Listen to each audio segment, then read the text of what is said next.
सतनाम साक्षी। मकर संक्रांति के पावन पर्व की सभी गुरु प्रेमियों को बहुत बहुत बधाई, शुभकामनाएं।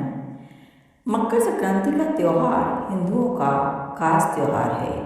पूरे भारत में इस त्यौहार को बहुत खुशी, उत्साह और जोश से मनाया जाता है। विविधता में एकता के लिए मशहूर भारतवर्ष अपनी अलग ही पहचान रखता है। एक त्यौहार और अनेक नाम। उत्तर भारत में मकर संक्रांति तो पंजाब हरियाणा में लोहड़ी, दक्षिण में पोंगल, बिहार में खिचड़ी, असम गुजरात सब जगह इस पावन पर्व की मौज रहती है। भगवान श्री सूर्य नारायण का एक राशि से दूसरी राशि में जाना संक्रांति कहलाता है। उत्तरायण मतलब मकर संक्रांति के दिन भगवान सूर्य नारायण धनु राशि से निकलकर मकर राशि में प्रवेश करते हैं। इसी दिन से ही भगवान सूर्य नारायण दक्षिणायन से उत्तरायण में आते हैं। मतलब मकर संक्रांति से उत्तरायण शुरू हो जाता है। भगवान सूर्य नारायण की उत्तरायण गति सकारात्मक मानी जाती है। इस दिन से मांगलिक कार्य शुरू हो जाते हैं। माना जाता है कि इस दिन से जब तब दान, स्नान, धार्मिक आध्यात्मिक क्रियाकलापों का खास महत्व होता है।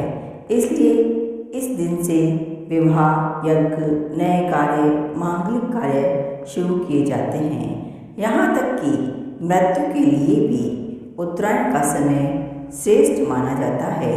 गीता में भी यही कहा गया कि उत्तरायण में शरीर छोड़ने वाले को स्वर्ग की प्राप्ति होती है। भीष्म पितामह, जिन्हें इच्छा मृत्यु का वरदान मिला था, जो ज्ञान, भक्ति, वैराग्य, सदाचार, नीति, अध्यात्म और सनातन धर्म के बड़े विद्वान थे, बहुत बड़े ज्ञाता थे।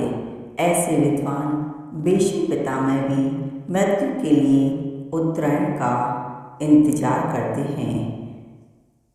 वे बाणों की शैया पर रहना पसंद करते हैं ताकि उत्तरायण में मृत्यु का वर्ण कर सके। तो उत्तरायण है मनुष्य जन्म। शास्त्रों के अनुसार 84 लाख योनियों के बाद हमें मनुष्य जन्म मिलता है। सूर्य के अयन तो छोटे होते हैं।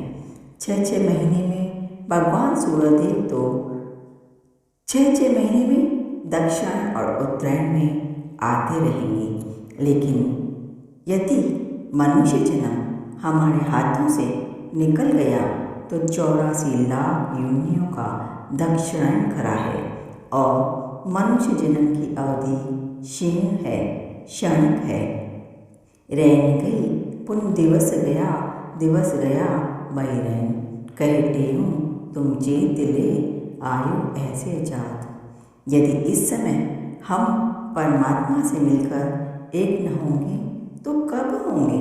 मनुष्य जन्म उत्तरायण है। मनुष्य जन्म बसंत जैसा श्रेष्ठ समय है। अन्य योनियों में विवेक नहीं है। मनुष्य जन्म में बसंत रूपी विवेक है, जिसके द्वारा हम सत्य असत्य का, शुभ अशुभ का विचार करके, गुरु मंत्र का सिमरन करके निर्भय साक्षी आत्म तत्व तक पहुँच सकते हैं। 84 लाख योनियाँ अंधेरा है। अंधेरे में मंजिल तक नहीं पहुँच सकेंगे। इसलिए प्रयास तो हमें अभी करना होगा। कहता टेऊं करो सुजागी, भजन करे नित हो बलभागी। पाओ निर्भय डेरा, वह निर्भय स्थान जहाँ आनंद ही आनंद है। सच्चित आनंद आत्मा देह अनात्म जान, कहे टेऊं आत्म लखे पाओ सुख महान। मकर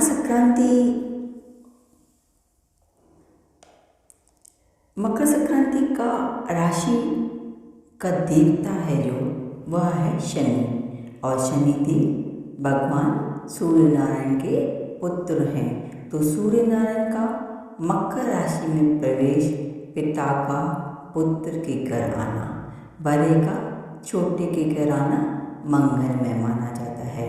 यह उत्तरायण का पर्व हमें, यह मकर संक्रांति का पर्व हमें संदेश देता है कि किसी भी कारण से अगर परिवार अलग रहता है तो इस दिन सब बातें भूलकर बड़ों को, छोटे की सब गलतियों को माफ कर उन्हें हृदय से प्रेम देना चाहिए। तो अपनों से मिलाने का संदेश देता है यह पर्व। और अगर हम आध्यात्मिक पहलू देखें तो पिता है ब्रह्म, जीव है पुत्र। मनुष्य जन्म के अलावा किसी भी जन्म में परमात्मा की प्राप्ति नहीं हो सकती, क्योंकि विवेक के केवल और केवल मनुष्य जन्म में ही मिलता है। सूर्य नारायण जब से मकर राशि में आते हैं तब से दिन बड़े होने लगते हैं। इसी तरह मनुष्य जन्म में परमात्मा हमारे करीब आता है। दिन बड़े होना मतलब रोशनी बढ़ना, प्रकाश का बढ़ना। तो हम भी हिम्मत करके आगे बढ़ें और अपने जीवन को प्रकाश में बनाएं। आगे बढ़ने का मतलब गुणों को बढ़ाना है, स्वयं में गुण विकास करना है। रोशनी और गुणों की सुगंध से जीवन को बढ़ना है, जिससे जीवन सुखमय होगा, सफल होगा। उत्तरायण में मांगलिक कार्य मतलब हम सबका मंगल सोचें, सबका मंगल करें, भगवान सूर्य नारायण की तरह सबके जीवन में प्रकाश फैलाएं। शास्त्र तो मनुष्य को ब्रह्मपुत्र कहते हैं, तो सूर्य को ब्रह्म कहा गया है। तो हमारे पिता में इतना प्रकाश है, इतनी रोशनी है, तो हम भी प्रकाश में बने, सबका जीवन भी प्रकाश में बनाएं, तभी तो हमारा जीवन सार्थक होगा। हमारे भारतवर्ष के जो भी त्यौहार आते हैं उन सब में गुप्त आध्यात्मिक संदेश छुपे होते हैं। मकर संक्रांति के दिन माता गंगा राजा भागीरथ के पीछे पीछे चलकर कपिल मुनि के आश्रम से होकर राजा सगर के 60,000 पुत्रों का उद्धार करते हुए समुद्र को भर दिया था। देखो कितनी महानता है कि सगर के पुत्रों के लिए राजा भागीरथ ने तपस्या की, तो माता गंगा भी सबके उद्धार के लिए स्वर्ग से धरती पर आई। तो यह त्यौहार हमें यह भी संदेश देता है कि हम भी हमेशा सबकी मदद के लिए हमेशा तैयार रहें।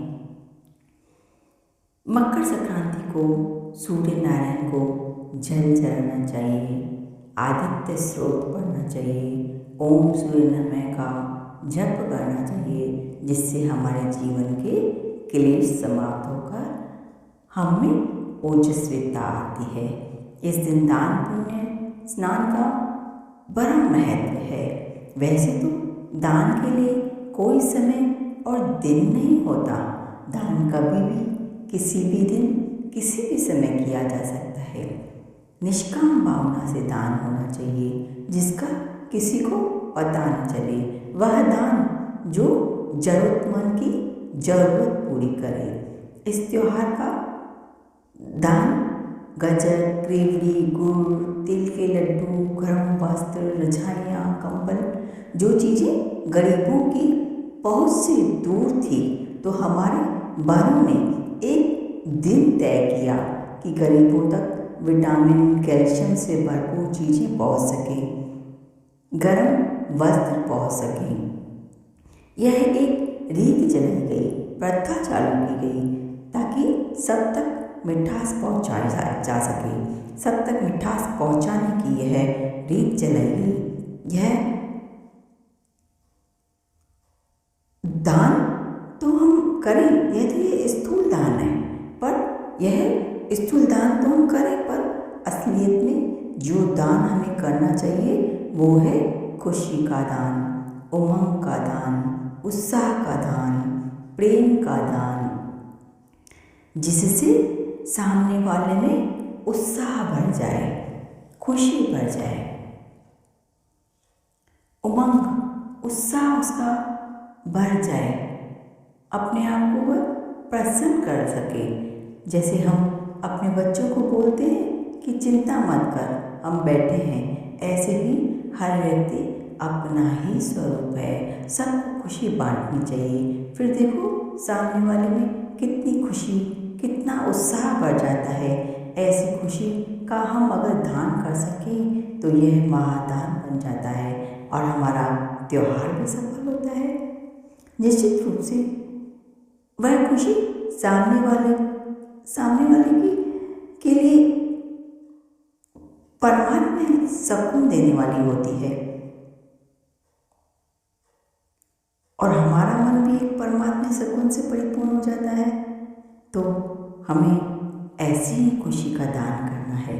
इस त्योहार पर देवताओं को खिचड़ी का भोग लगता है, तो खिचड़ी भी एक मिक्स भोजन है, तो हमें भी सबसे मिलजुल कर प्रेम के साथ रहना चाहिए, मिलजुल कर रहना चाहिए और दिल के साथ मिठास, जिससे मजबूती और स्वाद दोनों मिलते हैं। हमारी वाणी में सत्यता जैसी मजबूती हो, पर गुण जैसी सभ्यता की मिठास भी हो। मतलब सत्यता को सभ्यता से रखें तो सबके जीवन में मजबूती और मिठास आएगी। हम भले ही पतंग जैसे आकाश में उड़ें, सफलताएं हासिल करें, पर याद रखें कि हमारी डोर परमात्मा के हाथ में है। अपने संस्कारों से, अपने माता पिता से, मानवता से, अपनी जाति से, अपने धर्म से, निर्मलता से जुड़े रहें। सबका जीवन सुखमय हो, सबके जीवन में सदा सत्यता और सभ्यता की मिठास रहे, सबका जीवन सफल हो। इसी पावन